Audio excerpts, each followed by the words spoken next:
Amigos del estudio contable Cuevas. En este caso vamos a saludar a Mario Alberto Cuevas, el contador, quien está ya en contacto telefónico con nosotros. Beto, te mando un abrazo. ¿Cómo anda Gino y el equipo de la mañana? ¿Quién te saludan? Buen día, Gino, buen día ahí para la mesa y para la audiencia. Todo bien, por suerte. Bueno, me alegra muchísimo. Gracias por tu tiempo y por conversar con nosotros. Beto, en un momento tan importante porque el peso argentino es la moneda que más se apreció en el mundo en el 2024, se fortaleció. ¿Cómo es esto, Beto? Contanos un poquito. Sí, totalmente. Parece mentira que nuestra moneda, que tantas veces y tantos gobiernos han despreciado y que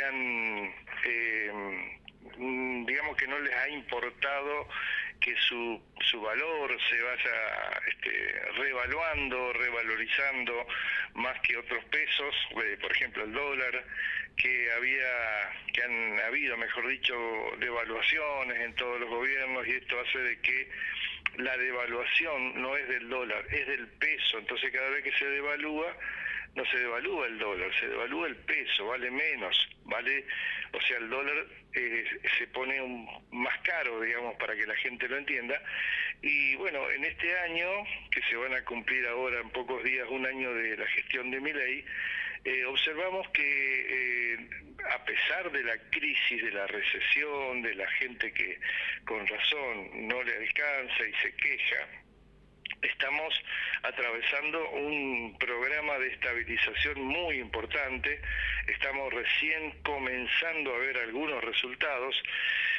La pregunta que se hace la gente es, bueno, ¿aguantará, digamos, este tramo que falta? Que pocos meses más, vos sabés que ya se han equilibrado muchas partidas macroeconómicas que dan la pauta de que vamos primero que vamos por el buen camino, segundo que se están terminando de hacer los ajustes necesarios para que la economía esté equilibrada, como para comenzar, como vez pasada hablamos, el segundo programa, que es el más importante y que es el de reactivación. A pesar de que vos sabés, en noviembre la recaudación tributaria creció por segundo mes, había crecido en mayo y ahora creció en noviembre. ¿A nivel nacional? A nivel nacional, a pesar de que Milei es antiimpuestos y antiestado, observamos de que en noviembre la recolección de información fue del 178%, o sea, la suba de la recaudación fue del 178% y la inflación fue del 172%.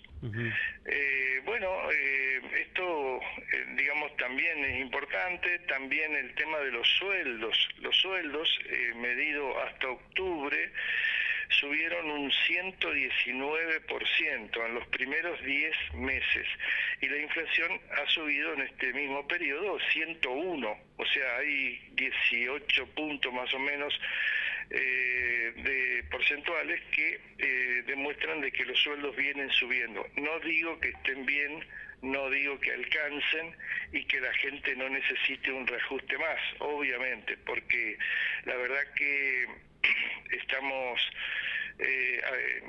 digamos, atravesando esta crisis necesaria. Yo llamaría crisis necesaria o recesión imprescindible para poder estabilizar las variables. Ahora, Beto, ¿por qué puede ser que cambie la forma o la manera de medir la inflación? Digo, ¿a qué voy? Porque hoy no se refleja la realidad, por lo menos lo que uno ve en el bolsillo, ya que hay cosas que ya no tienen sentido de cómo se miden o cómo sentimos que por ahí aumentan más que la inflación. Sí, totalmente, yo estoy de acuerdo con eso. Lo que pasa es que cuando uno ve el desagregado, quiero decir esto. Primero voy a explicar un poquito cómo se integra, cómo se obtiene el índice de inflación. Okay. Lo produce el INDEC, que es un establecimiento independiente, no depende del gobierno, totalmente autónomo, y que mide la variación de los precios de bienes y servicios que se dan en la economía. Cada ítem, digamos, por ejemplo, alimentos y bebidas, integra ese porcentaje total. Y cada ítem tiene una proporción, una participación sobre el total. Entonces, a lo mejor uno ve que los precios de los alimentos no sube o sube, pero otros servicios, la nafta, o el combustible en general, los servicios que tienen que ver con, por ejemplo, viajes al exterior o productos de limpieza, distintos ítems que van subiendo por encima de lo que nosotros queremos, que son alimentos y bebidas, porque alimentos y bebidas es lo que percibimos diariamente, que si van subiendo o no, lo notamos cuando vamos al supermercado y vemos que cada vez nos alcanza menos. Sí, después también meto, no sé si creo que lo compone también al porcentaje de la inflación, pero obras sociales, servicios, eso ha aumentado muchísimo también, ¿no?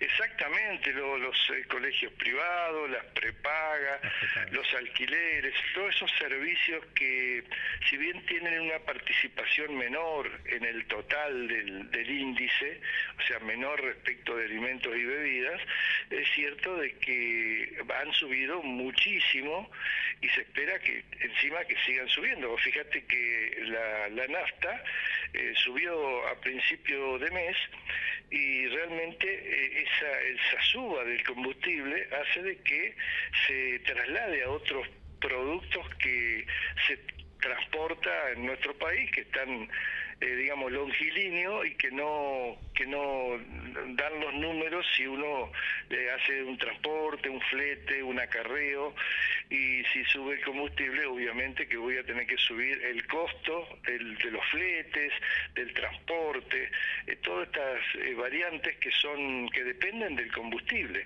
Hablando de inflación, estuve observando, estuve leyendo que respecto de qué número va a tener noviembre.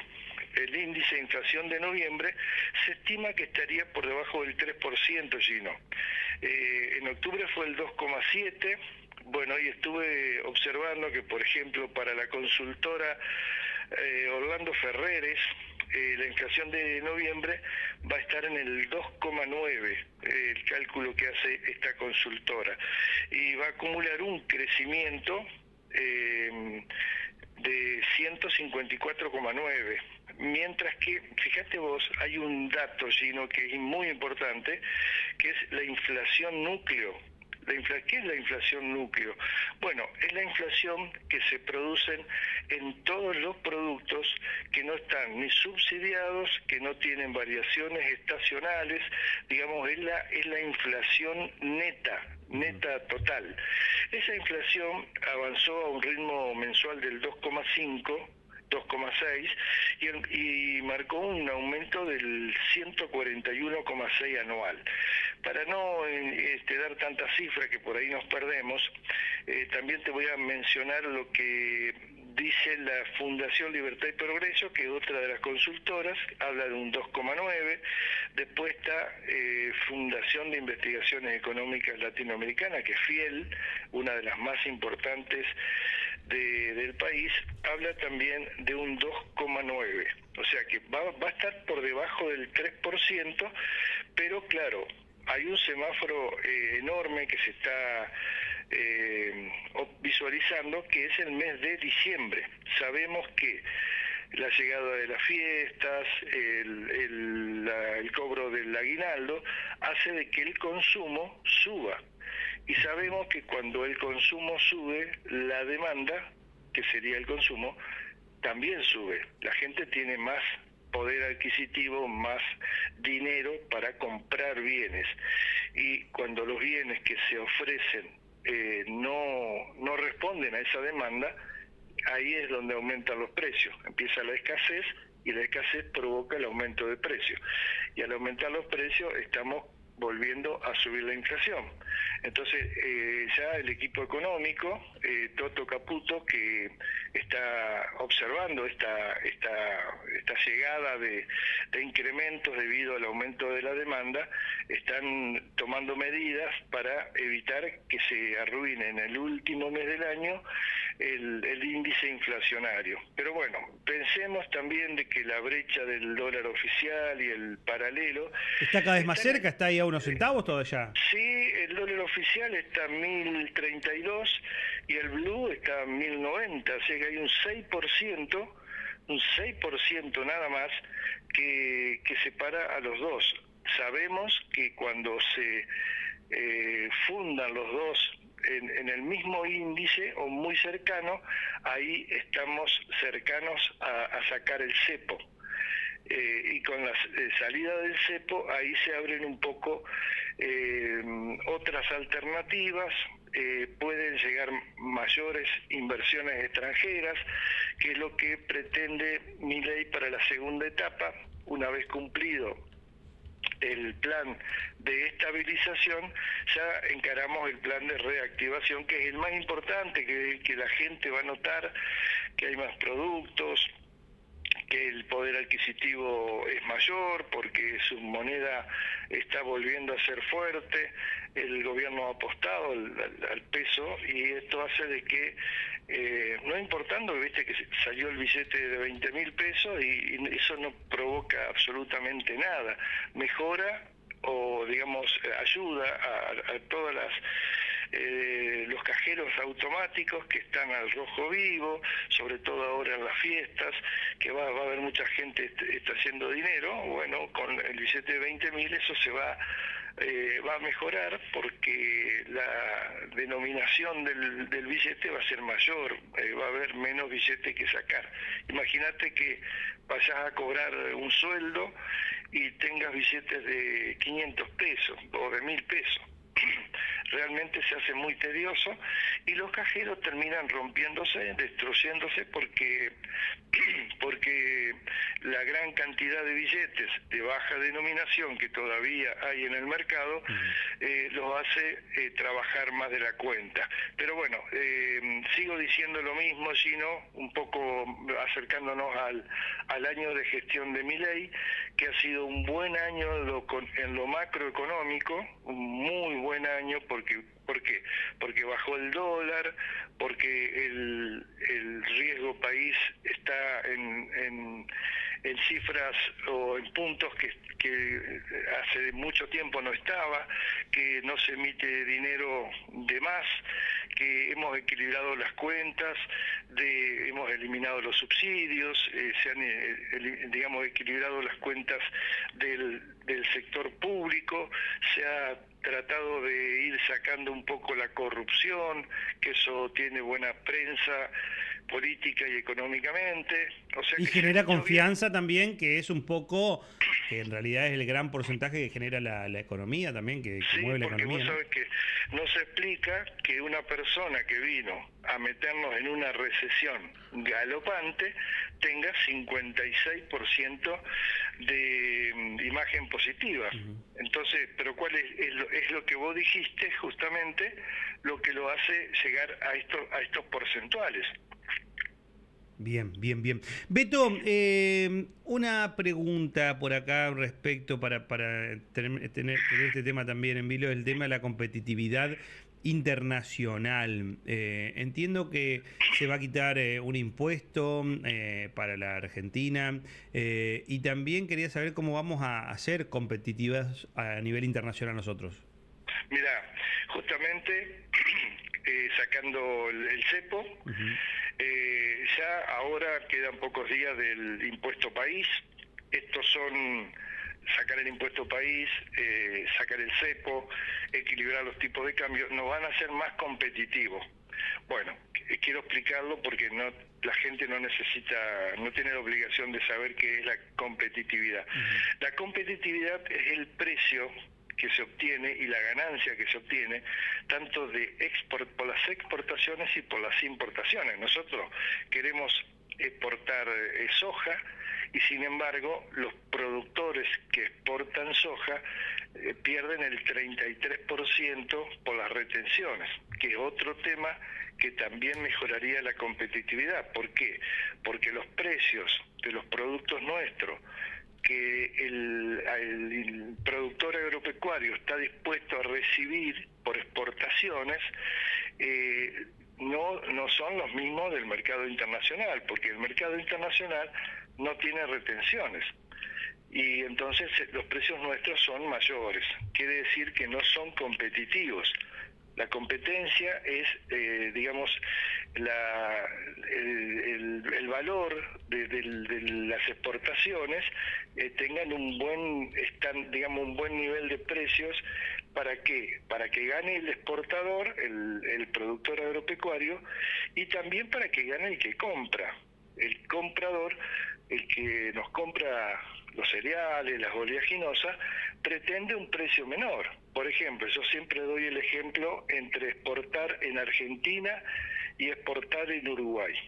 Si vos exportás en Uruguay, tenés el 100% de lo que vos lo vendés, más, o sea, menos algunos pequeños impuestos que no hacen, son menos del 5%, y los precios de Argentina, de los productos argentinos, que tienen un 33% en el caso de las oleaginosas, de retenciones. O sea que el que vende en Argentina gana el 33% menos que el que vende en Uruguay. Y si el precio del mismo sigue siendo competitivo, pero estamos desfavoreciendo al exportador nuestro, que es lo que es más importante para un gobierno que quiere tener las reservas altas, que sean el respaldo para sacar el cepo, y que también ante cualquier problema, cualquier corrida cambiaria, tenga las suficientes reservas como para hacer frente a todo eso. Y sin embargo, quienes nos ayudan, que son los productores agropecuarios que exportan, los castigamos con una retención del 33%. Entonces, eso es lo que tiene que cambiar, la competitividad de los buenos precios al exterior y de la ganancia razonable para el exportador. Bien, bien, bien. Beto, hoy te pregunté fuera del aire esto que se anunció, que lo anunció el vocero presidencial en los comunicados habituales que realiza, el fin de la gratuidad a los extranjeros en el sistema de salud pública y en universidades nacionales, que podrían cobrar aranceles por esto. ¿Esto cómo podría movilizar a la economía y cómo, si ya está vigente, cómo lo ves vos? Mira, sí, es cierto, el vocero presidencial Manuel Adorni anunció que va a enviar al Congreso un proyecto para modificar la ley migratoria. Bueno, ¿qué pasa con la ley migratoria? Realmente en el ámbito universitario hay mucho escepticismo, porque en realidad no hay muchos estudiantes extranjeros que no sean residentes, porque la residencia es una obligación para ingresar a los estudios o estudiar en una universidad. Así que afectaría aproximadamente a 80.000 estudiantes que son extranjeros y que son no residentes, porque recordemos que si el extranjero no residente saca su documento, su DNI, y si le es otorgado, que no tiene antecedentes penales, que tiene una residencia de X cantidad de meses, bueno, le dan el documento, pasa a ser residente. Al ser residente, esta medida no lo afecta, digamos. O sea que en el ámbito universitario no sería de gran afectación a la situación actual. Más que nada es una medida política, porque ya lo venía manejando Milei desde hace mucho tiempo a este tema.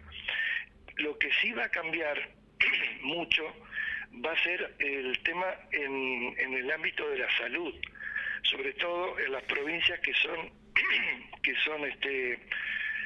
cercanas a nuestros países. ¿Cómo? A los países vecinos, claro. Exactamente, a los países vecinos, y que son muchas las personas extranjeras que se atienden en hospitales nacionales. Bueno, eso sí va a incidir, porque había un convenio de reciprocidad entre Bolivia, entre Paraguay, Brasil, Uruguay y Chile, si vos te enfermabas en uno de estos países, recibías una atención gratuita, como lo hacían los hospitales argentinos con, digamos, residentes de otros países. Esto no está ocurriendo. Hay muchos casos que se han demostrado de Bolivia, de Paraguay, etcétera, que te cobran absolutamente por todo en los propios hospitales de otros países. Así que, como esto no se cumple, esto sí sería una medida razonable, porque Argentina está atendiendo a enfermos o pacientes extranjeros no residentes, cuando nuestros connacionales, nuestros digamos, personas que son argentinos, se atienden en hospitales o en instituciones extranjeras y le cobran todo. O sea, esto me parece que trae trae justicia a esta medida, digamos, de que por no cumplimiento de este convenio de reciprocidad, me parece que es razonable, porque siempre estamos perdiendo la atención médica en otros países vecinos. Es muy cara, tal es así de que se ha impuesto la medida de llevar un seguro de salud cada vez que salís del país a pasear o por trabajo. La propia agencia de viaje te informa sobre la posibilidad de hacerte un seguro de salud por cualquier contingencia, ya que es muy cara la atención de la salud en estos países. Bien. Beto, para cerrar, quería preguntarte si el blanqueo de capitales ha traído mejora a la economía nacional, cómo está afectando, porque entiendo que es lento y progresivo el cambio, pero queremos saber cómo va afectando, qué novedades hay al respecto. Mirá, vos sabés que esto está vinculado con la recaudación tributaria, que te había dicho que justamente creció en noviembre. Por una de las razones fue por el éxito del blanqueo de capitales y de la restitución de ganancias. Ese fue el motivo que mejoró la recaudación. Okay. Pero bueno, recordemos que el blanqueo recién va a finalizar en marzo. No ha finalizado todavía, pero obviamente cerró su primera y principal etapa en noviembre, que había hasta $100.000 era gratis, no había ninguna tasa ni alícuota que pagar. Ahora tiene un costo del 5%, ya en febrero y marzo tiene un costo del 10%, pero termina recién el 31 de marzo. Y la recaudación el mes pasado fueron como 97.000 millones de pesos, o sea, fue un éxito total. Por eso ha mejorado la existencia de dólares en el Banco Central, y esto ha traído un beneficio de recuperación del valor del peso. ¿Por qué? Porque al blanquear más cantidad de dólares, esto hace de que el peso tenga una especie de revalorización, porque estás declarando que hay más dólares que los que realmente hay, y que fueron muchísimo dinero que se ha declarado. Entonces esto favorece al peso y están en sintonía con lo que ha establecido Milei, de tratar de todas maneras de revalorizar el peso y no el dólar, como lo hicieron gobiernos anteriores. Bien. Beto, para cerrar, un año casi de la gestión Milei, ¿te animás a decirnos una calificación de esta gestión, un balance para vos, obviamente en lo económico? Hoy algo hablabas vos de que ha sido positivo, que en realidad claro, en líneas generales está bien vista, pero ¿cómo lo ves vos? Claro, yo lo entiendo, un poco más por saber algo un poco más de economía, un poco más, no mucho más. Pero bueno, entiendo de que había que estabilizar las variables para poder arrancar con un programa de reactivación. Vos no podés empezar un programa de reactivación si no tenés las cuentas equilibradas. O sea, el trabajo de Milei de este año fue arduo porque tuvo una oposición muy feroz, un Congreso totalmente minoritario, y sin embargo las negociaciones y el apoyo de, digamos, la oposición razonable, digamos, le ha dado su apoyo y ha dado su voto positivo en las distintas leyes que han salido del Congreso. Sobre todo la ley bases, que es la fundamental. Ha sido un año muy difícil porque con mucha oposición, medidas muy complicadas para la clase media. La clase media lo ha sufrido porque han liberado las tarifas, han sacado los subsidios, en fin, ha provocado una crisis importante, pero esto era necesario porque para poder comenzar con el plan de reactivación tenemos que tener la economía equilibrada. Y yo creo que en este momento ya nos acercamos a la economía equilibrada. ¿Por qué? Porque no hay déficit, porque los dólares están casi parejos los dos, porque no hay emisión monetaria, porque no hay riesgo país. Bueno, todos esos indicadores macroeconómicos son súper favorables. Ahora hay que atender la otra parte. Se dice que el principal opositor de Milei es la realidad. Es cierto, la economía real, el poder adquisitivo, ver la situación de la gente, la microeconomía tiene que mejorar a través del plan de reactivación, porque si no, no se explica, no se entiende que comencemos con tantas exigencias, con tanta crisis, con tanta recesión, para nada. Yo creo que la gente lo ha entendido, está haciendo un esfuerzo. El tema es que hasta cuándo va a seguir tirando de la soga Milei. Tendría que comenzar las medidas de mejoramiento del poder adquisitivo de la gente. Eso se impone ya porque ya la gente está muy acuciada por la suba de las tarifas, de los servicios, de la luz, del gas, etcétera, y esto tiene que tener un beneficio que es mejorar la calidad de vida. Bien. Beto, un placer conversar con vos siempre. Gracias por estar aquí en la radio, ¿eh? Un gusto para mí, Gino. Un gran abrazo. Que sigas muy bien. Adiós. Gracias, querido. El Estudio Contable Cuevas, hoy en la voz de Mario Alberto Cuevas, el Beto, charlando con nosotros.